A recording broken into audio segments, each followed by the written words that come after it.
Yasmine, hello there. Hello, hello, hello. Hello, and hello to any of you watching in YouTube land. I am Peter Adkison, and I am here today with Yasmine Aker. And I gotta say, it's just so nice to see you. It's nice I to see mean, you. I wish it was in person, but Zoom has to do these days. Yeah, yeah. Yeah, I've gotten pretty used to it. I've, yeah, I've yeah. very, very well adapted to this new world that we're in now, I guess. Yeah, that's right. But I am looking forward to a film shoot. Someday we will be on set again Yeah, together and do some filming. let's see what So happens. anybody just watching, Yasmine Aker is star of Chaldea. She's one of our lead characters is Sarva.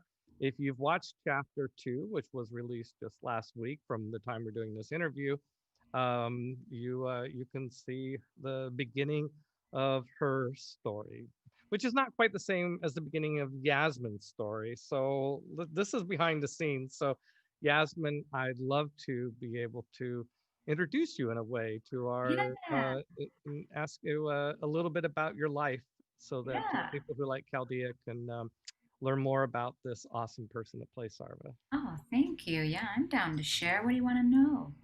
Well, let's start at the beginning. I mean, so where were you, like, where are you from? Where were you raised? All Where did life right. start for you? Yes, I was shot out of a cannon in a small village. Uh, no, I mean, sort of, yes. My parents are from Iran. They're Iranian descent. My father moved to Dubai, United Arab Emirates, when he was 11. And my mother moved to Dubai, United Arab Emirates, when she was 14.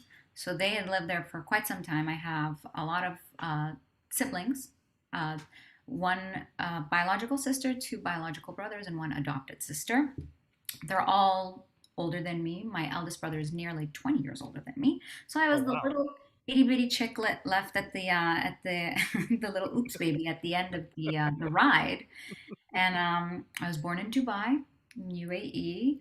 Um, both my parents had lived there for so long that I never actually have been to Iran, so I've never set foot in Iran. I don't actually know what it looks like other than from seeing things from pictures and videos. Um, And what sort of work, if you don't mind, what sort of work did your father, your mother, but your parents, your yeah, family, what? yeah. So my father, he owned a steel factory and an optical shop. Is that what they're called? Like the place where you buy glasses? Yeah, I'm Is going that with what that. they're called? Yes, yes, they're called A couple, optical shops. Yes, couple of optical shops, and were yeah. his glasses made of steel?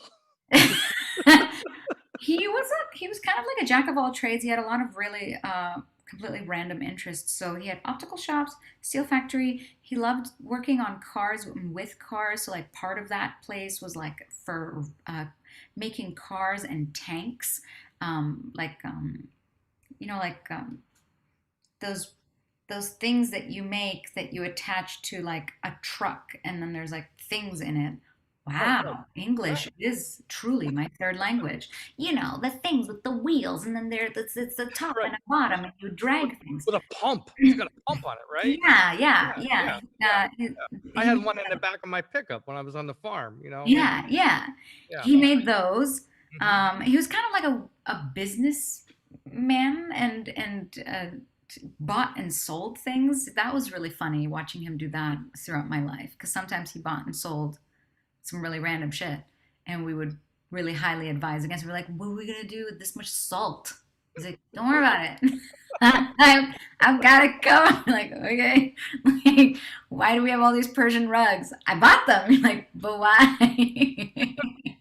I know someone who wants to defeat. Like, you're not even in the Persian rugs business. So he did that. That was his thing. My mom, she was a nurse at the hospital for many years. And then after that, she opened her own hair salon. So she was kind of like an esthetician, a beautician, and a hairdresser. And then she did that for quite a while as well. We moved to Canada when I was 9. So when Okay. we moved to Canada, my father opened a restaurant just all over the place. He was all over the place. I'm What's like him. I'm like that too, actually. And so, like, okay, I don't want to skip too much here, but how do you go from that to living the life of an actor in Los Angeles? Okay, put in a couple of beats along the way, please. All right. I was born. When I was 5, I saw the movie Terminator 2 with my family. I asked my dad where that was. He said that that's Hollywood. I made a proclamation that I am going to go to Hollywood to do that, whatever that is. And I also proclaimed that I was going to marry Arnold Schwarzenegger. That didn't come true. I don't think I need that to come true. But that was a 5-year-old, declaration that I had made. Have you met him? No, no, it would be great to meet him actually. I love the video he put out last week. Yeah, yeah, same, same. I'd love to meet him. Arnie, if you're out there and you see Yes. this, I'd love to meet you. You kind of put my dreams in motion. Yeah. Also, by the way, we have not yet cast the role of the Emperor, so I There you mean, he go. dies very early on, but There it'd you be go. good for a cameo. Yeah. There you go. So yeah, that happened. Made my declaration. We moved to Canada when I was 9. Um, Went to school. A lot happened. Yep. Now, when you went to school, Yeah. did you have this dream of being an actor that whole time, or did you was that like a 5-year-old thing, and then you kind of forgot about it, and then someday later you went back to it? No, I never forgot about it. I Okay. it was I was like very, very passionate about wanting to be an actress and a singer. I didn't know what it entailed. I just knew that I wanted that. As a kid, you don't really know what it is that you're Right. singing that you want. And we feature you as an actor, but I certainly want our audience to know that you are an amazing singer. I've Well, listened to thank your you. soundtracks, and Well, thank you. yeah, yeah. I remember clear back to your audition for War Room. It's like, yeah. So anyway, Thank you. so did they send you to acting school then at some point, or no? No, no, I'm Persian. I'm Persian. You are allotted only a few professions that you can pursue. You can be a doctor, you could be an engineer, you can be a nurse. It's not so good. Doctor is better. Um, and you can be a scientist. Those are Okay. pretty much it. If you're pushing it, you could be a teacher. Teacher is okay. I mean, this is Really, doctor, engineer, or scientist. these are Mhm. restrictions from your family, right? These aren't some weird Canadian rules that I haven't heard No, about. these are Persian rules. These are Iranians. Right. Iranians have Right. that this is the mind frame. The doctor is one.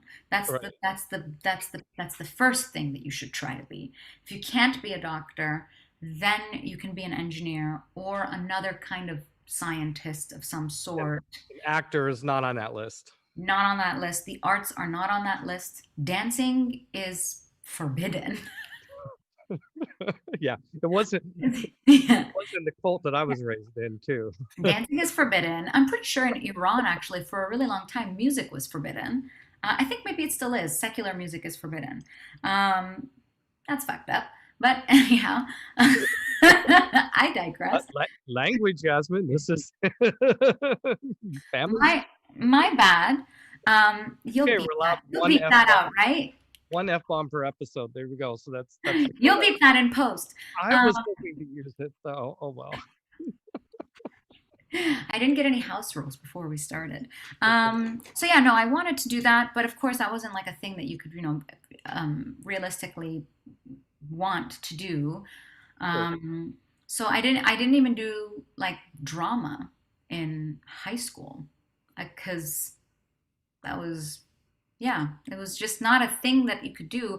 I loved art. Mhm. So once I pretty much finished my high school, I did a 2-year art program in an arts high school.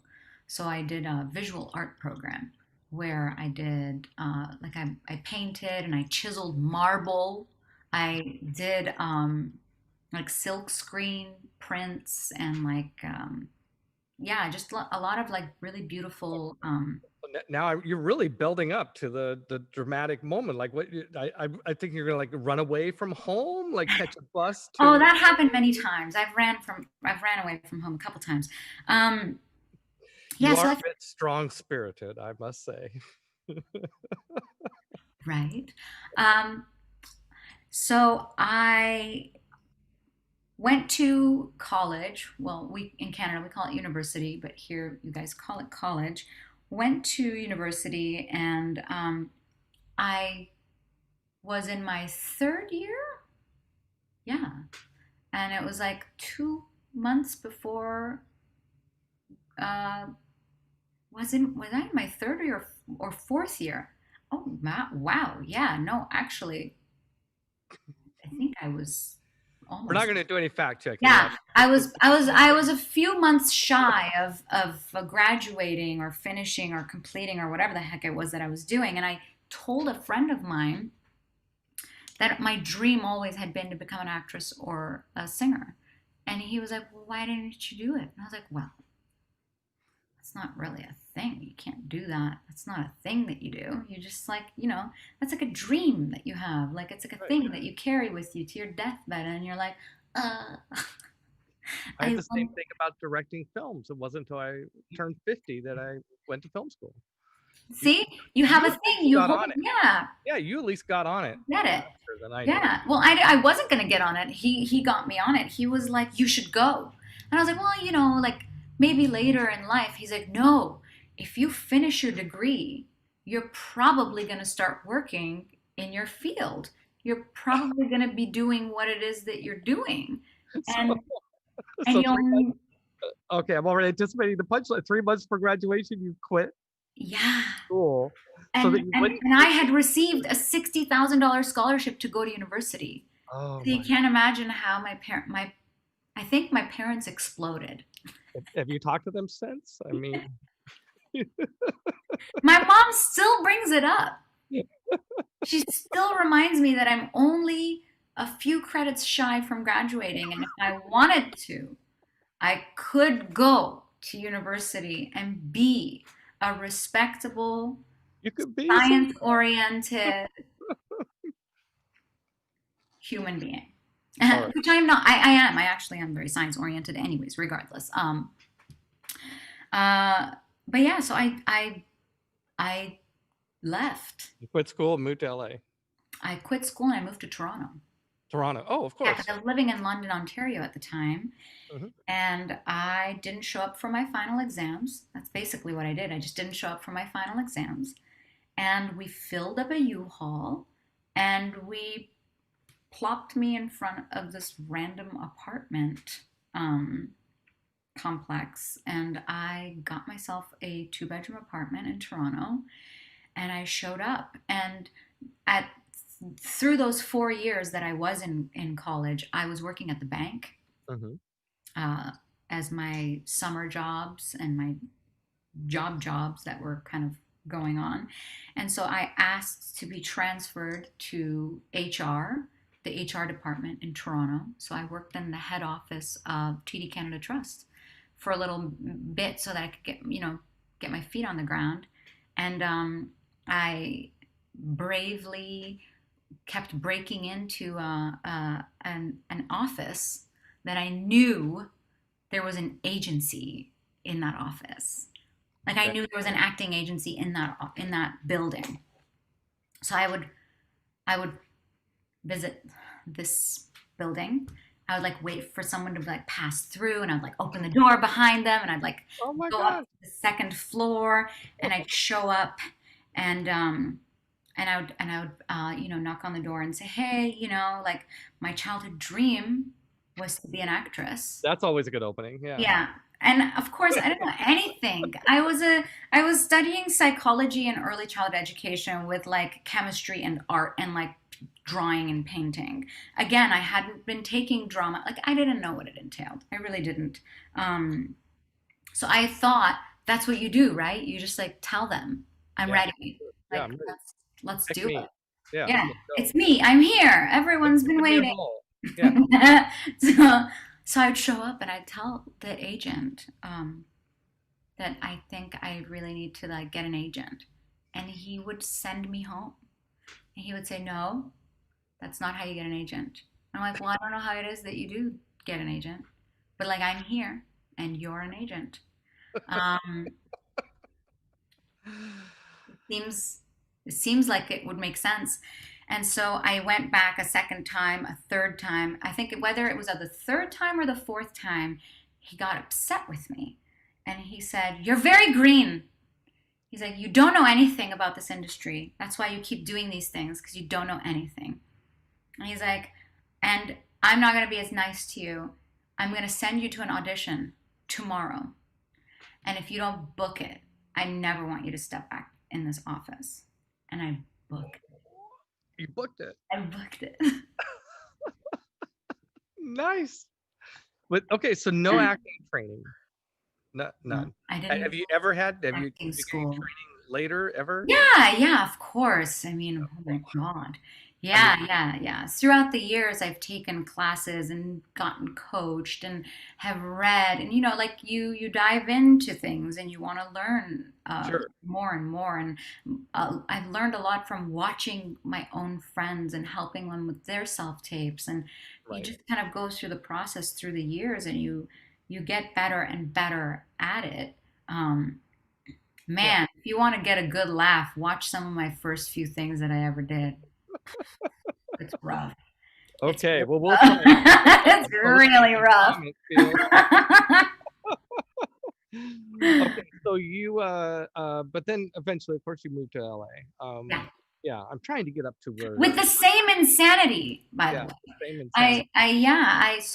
I pursued acting, I think, for a year or two in Toronto, and I was doing really well. I booked a few national commercials, did a couple TV shows, did a film with Jason Derulo. I was like, I couldn't believe it. I was like, wow, yeah, like I got it. I Yeah, got this. I got this. I'm ready to go to LA. I can go to Hollywood. right. And I I came to Hollywood, and I was like rudely awakened to the fact that, like, no, that's not how it happens, that's not how it works. But I thought that that's how it works. So I feel like my delusional confidence really helped me get things where they needed to get to, because even when I came to LA, I was very much like, all right, so I'm here, let's go. Like, who needs to cast me, because I'm here. And then I promptly was deported. That was a sad chapter. Mm. Um, so I wasn't allowed back in the U.S. for 7 months. It wasn't like a full deportation. It was kind of like a, "You're here not super legally, and you should go home now, and you're not allowed back in." And I was like, okay. So I did that, but I came back. Okay. And the rest is history.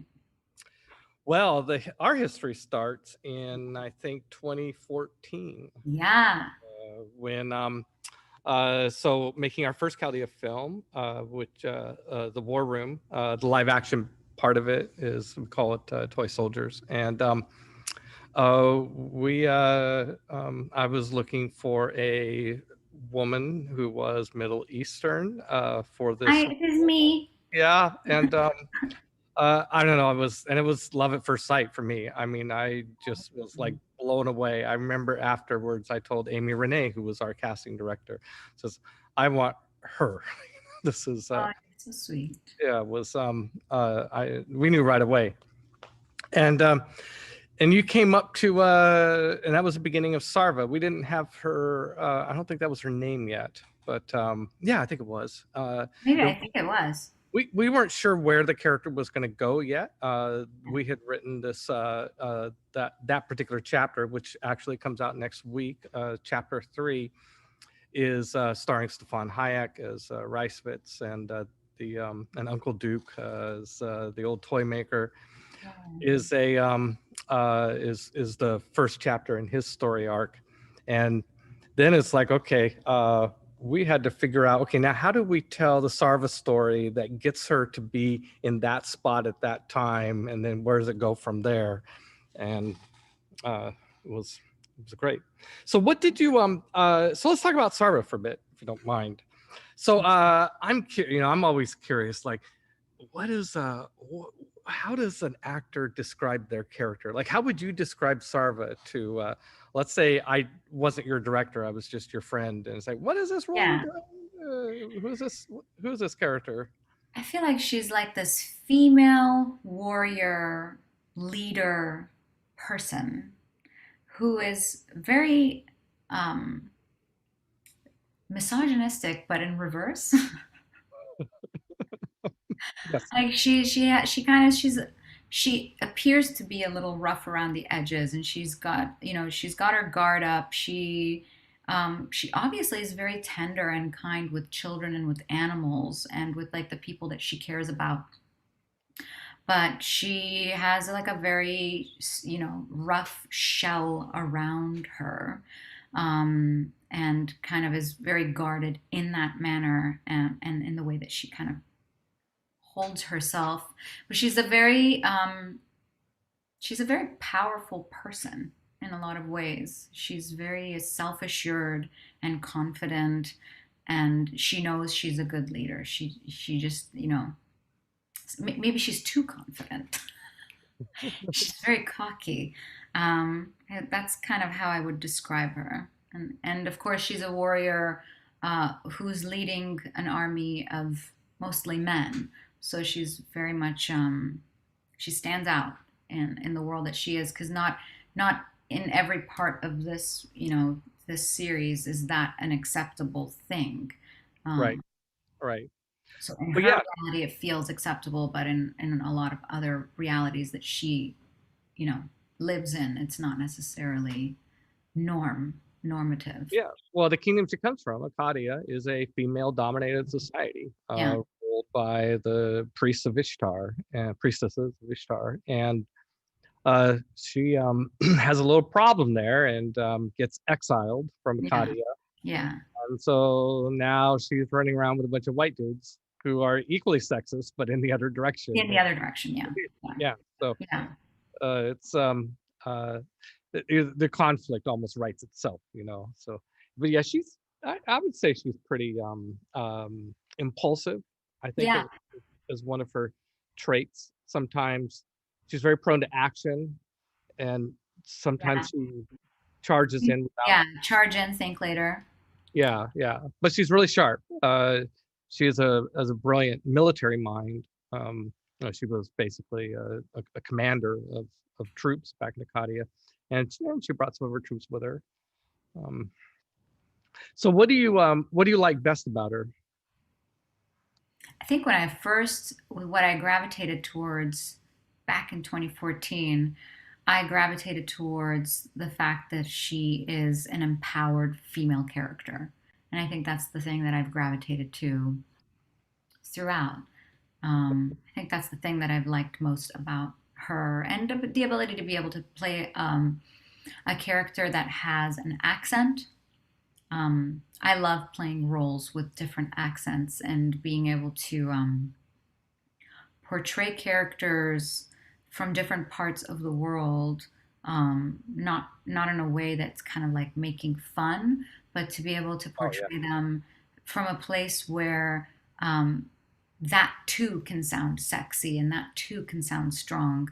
Because we in the West we have an idea of which accents are sexy and which ones aren't.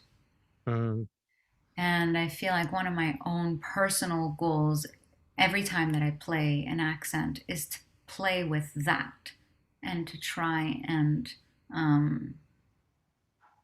I kind of like meddle with that a little bit. Like if they tell me that I'm allowed to do any accent, I'll choose one that's not necessarily a sexy one for a sexy character, and or like vice. So and I like that. I like that she has this like strong feminine, you know, power, but a very strong Arabic accent, which we wouldn't associate with a woman that we would be necessarily right. finding appealing. So that's been really fun and interesting to do. Speaking of the accents, I was talking to Steve the other day, my co-director. You remember Steve Connor, and he reminded me of how you helped us with the dialogue Yeah, for someone speaking with Arabic accents. And I yeah, remember you said we don't tend to use contractions. yeah, So instead of yeah, don't, do not, and yeah, this sort of thing. So I must say to anybody watching that Yasmine has been very helpful to me as a director in a lot of ways. You know, this well, and this story that we're telling of this character who is uh, who is sexist, and probably racist to some extent, nobility from a uh, uh, Babylonian-inspired kingdom of Chaldea, dominated by women, having to go and confront the sexism of men, and ultimately the sexism in herself, which I see as the story arc for her. I mean, there's the warrior story arc, which of Mhm. course, she's got to kick ass and Yeah. kill some bad people, along the way. I mean, there's the action part of it, but the personal growth part of it, I think, for this character is dealing with sexism, um, uh, from her own Yeah. sexism. Yeah. And you've helped me in a number of places, sort of helped dial that in, help with the script, not just, yeah, the accent's fun too. Yeah. Yeah. Oh, you're so sweet. Yeah, I Well, feel like whenever I take on something, it becomes personal. And I'm like, this is personalized. This is means something, and I become very like invested in it. So I think it just felt natural to come in and be like, oh, okay, so if I'm speaking Arabic and this is like back in the day, this is not a light accent, this is a thick accent. Okay, things wouldn't be conjugated in this way, and things wouldn't be like necessarily abbreviated in this way. And I was so appreciative of you to allow me the freedom to play with that and to kind of like breathe a little bit of my own life into Sarva. So I'm super oh, appreciative I mean, of absolutely. always listening and always being like, yes. I'm like, okay, let's go. Well, I hopefully I'm still that way, but when you and I first started working together, you were in the first Chaldea film that I made and directed. So it was I was very much in the mode of like, I don't know what I'm doing. And I think when you're in that mode, if you're smart, you're gonna listen to everybody, Oh, because that's you want it to be good. But I also had when I went to film school, I was told that a great performance is a collaboration between mm-hmm, the director and the actor, and that mm-hmm. it's I try to leave some nebulousness or about what Nebulous I'm nebulousness. yeah I'll leave some nebulousness about what I expect of a performance, and try and meet. I've always tried to find a place where we meet in the middle. So we talk about what's interesting about what do you find challenging to play about the role of Sarva? I think the most honest answer is it was really challenging for me to um, be sexist. Actually, Yeah. I think that was very challenging in and of itself. Yeah, well, we've given you some real sexist lines along the Yeah, way. There's some yeah. There places were where there were where moments you where I was just like, like, "Oof, I don't feel comfortable saying that." But I mean, that's who she is. That's not who I am. right. I think that was challenging in and of itself. A lot of I, like the physicality when we did live action stuff, that wasn't challenging. That was just super fun. yeah, Yeah. yeah. Yes, for anybody watching, we have eventually you will see Yasmin in an action. We did a whole fight sequence that Yeah. it won't be out in this block of episodes, unfortunately, but Yeah. it will be eventually. And Yasmin kicks ass, well, and gets her ass kicked too. I try. There's lots of blood. There will be lots of blood.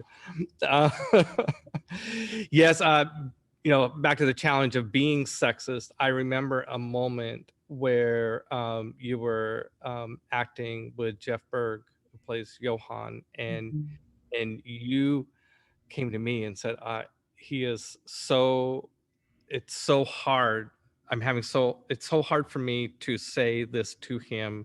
You were disagreeing with what it was. You were like totally into it. Yes, this is what the character, this is in character, and I'm fine with the material, but it's hard because it's not me, and I know what it's like to be talked to that way. Yeah. Yeah. Yeah. And of course, Yeah. Jeff was a pro. He didn't. Yeah, he was totally, Yeah. I totally different. think being a woman in this world, we get to experience a reality that is unique. Um, I think every woman, not just, every woman around the world, no matter what country you're from. I think certain countries even more so than others. I mean, if you're from the Middle East or from Iran or from places like that, like, yeah, you are faced with a lot of weird catcalling, a lot of inappropriate behavior, and a lot of inappropriate touching that shouldn't be happening, and a lot of words, especially like South America, places like that. Like it's a problem. In Africa, it's a problem. In Nigeria, it's a problem. And having the tables be turned, it didn't feel empowering. Mm, It mm, didn't feel like, oh yeah, see how you like it. It felt yucky. yeah, It didn't feel right because I know how that feels. I know how it feels to be spoken to that way or to be treated a certain way. And I was like, that doesn't feel nice.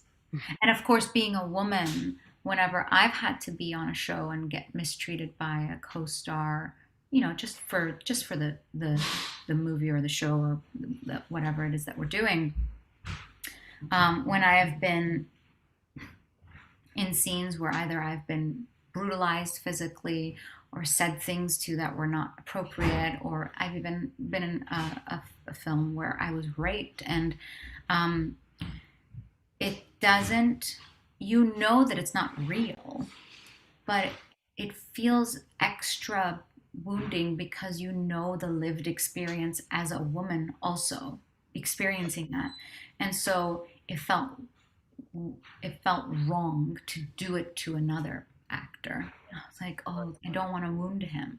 I don't want these words to impact him. I don't want, this person to receive this in a way that's not going to be helpful to their personal development. So right. that's kind of been a thing that's been that I've it's in the mix of things. It's interesting trying to navigate that as an actor because I end up doing a whole lot of things that are if it was really your lived experience, they're quite traumatic. Well, I gotta say, well, first of all, I feel like I'm really lucky that I found you because this is a complex role, and it's to be honest, it's made more complex by the fact that we are come from different places, and so I'm really thankful that you've trusted me on this, and and it is this idea you once called it the flip, and the reverse sexism, playing a female character that's sexist from a female dominated society. Mhm. And of course, as soon as you said that, like, that's what we call it now all the time. We call it the flip. And it was probably kind of I have admitted that it's perhaps kind of certainly a bold decision and perhaps a problematic decision on my part to want to tell this story. But for me, it's felt, I don't know if I've ever told you this, but the Sarva story for me feels very personal. And I came from from Idaho, northern Idaho, which is one of the places of traditional white supremacy roots in America, is northern Idaho, and was yet, like Sarva, a kind-hearted person who was able to ultimately sort my way through the environment I was raised in. And so when somebody says, well, this isn't your story to write, I say, actually, it is my story to write. And I've wanted to tell this story, but I wanted to flip it around because I couldn't handle the thought of creating a male character that was so sexist. I mean, there's sexism within the male characters of Chaldea because it's a medieval environment. So of course there's going to be some of that, but to kind of create a really sexist character, I had to make it a female character. Mhm. Mhm. So, Yeah, yeah, especially because you're a man. right. I mean, you would. I don't know if that makes it worse or makes it better. I don't know, but yeah, I I think, yeah, couldn't. but I get it because I feel like then you would be a white male writing a role for a white male who's like really, really sexist and exploring that. And then, it's like damned if you do, damned if you don't. Either way, someone's gonna say something. Yeah. But the other way around Now would somebody will say would something. be yeah, very unsavory to see. Yeah. Yeah. Yeah. I appreciate you embarking on this journey with me, Yeah. and for the times that It's been a long journey. and a lot longer. Yeah. Thankfully, Yeah. we're still young, and Yeah. yeah. But and I also want to thank you for the times that you've helped me dial in other aspects of it, like, we're going a little too far here, this sort of thing. So I have to say that, it's not too often that you meet people who are as humble and as receptive and as kind as you are, because I feel like a lot of times people have their egos intertwined with the work that they're creating. And working with you has been an experience of working with someone who is just so eager to collaborate. You really are very eager to collaborate and eager to receive notes of any kind. And it's been really beautiful to watch that, because that's a very special characteristic that you have that not a lot of people do. And I think you should be really proud of that, and kind of like well, thank you. that's like a very beautiful thing about you. And I've seen it, throughout the years with with the actors that you're speaking to, and then the different people who are making the costumes. And it's like you speak to everyone, you come to everyone as though they're an equal. You're not really barking down at anyone, and that's really unique in our industry, because people in a directorial position are Well, not necessarily like that. Yasmin, it's because I'm a gamer. It's because I'm a role player. I come Yeah. from the role playing tradition that migrated into film, and those Yeah. groups of collaboration run deep. Yeah, That's yeah, what I do. yeah. You really That's why truly we do are it. a collaborator. That's You're very much a collaborator and like a team player. You really are. It's quite remarkable to see. And I feel like there were times when I'd come and say something, and I thought in the back of my head, "Oh, this is too far. You did a thing that it's not your place. It's not your place to say that thing." And then, but you would receive it and you would be like, no, you know what? I'm going to think on that, and I'm going to do this thing, and we're going to work it out, and we're going to think about it. And it was actually remarkable for me to see, because I was like, oh, wow, this is incredible. okay. You're making me blush now. You're making me embarrassed. So thank you, No, though. Thank I'm you. being honest. I I'm honest. I'm received honest. the compliment, and I appreciate it. And so, Take hey, my compliments. before I let you go, do you want to talk about anything you're doing outside of Chaldea? Any roles that you'd like people should charge out and see? Or I know you're shooting in a couple of weeks on something. Yeah, yeah. Is there anything you can say? Um, I can't talk about that. Well, I'm glad you're getting work. I'm Can you not say? allowed to talk about that. Can you talk Uh, about what's it like to film on set in COVID? I I mean, don't know yet. I haven't done it yet. oh, okay. So, well, Yes, this will all right. be this will be my first experience doing so. I've pretty much been, uh, hibernating like the rest of us, just kind of quarantined and laying low, waiting for things to kind of get to a place that makes sense so that we can start shooting again. I know you were on Colony. Yeah, Yeah, yeah. that's You saw you texted me. yeah, I know. It's like, yeah, it's what I thought, I guess, a couple of years ago now, but that's science fiction. So, Yeah, fan- yeah, yeah, fantasy, science fiction, yeah. we're That's a good show. close siblings in the geek. Yeah. Yeah. Yeah, I'm currently on FBI. That's the show that I'm on now. That's still running and going. It's a really great show. It's it's in the family of Law and Order. Yeah. It's in that family. So I play a lawyer, a prosecutor, or an attorney in that show. So that's kind of cool. I love it. I love the work that I do. I get to play some pretty empowered women, and that's That's really great. awesome. Yeah. That's great. Lucky. I Yeah. would say lucky. I'm lucky. Well, and we were lucky to have you today on YouTube, our YouTube live event. And and I just got a message from chat.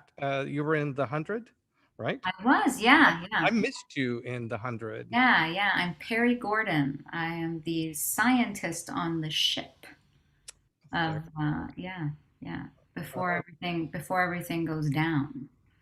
I'm part of the cataclysmic event. Right on. Yeah, yeah.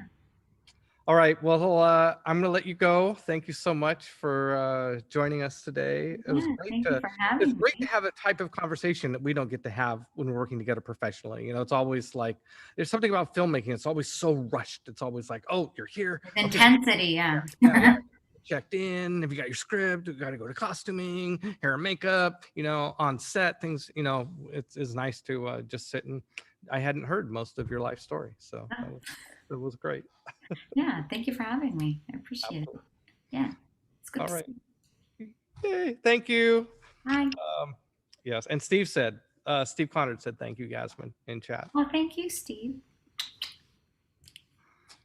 All right. If you enjoyed this broadcast, you can support the channel by subscribing and sharing our videos on social media. Follow World of Chaldea on Facebook, Instagram, and Twitter. And be sure to visit worldofchaldea.com for more videos, concept art, and behind-the-scenes content.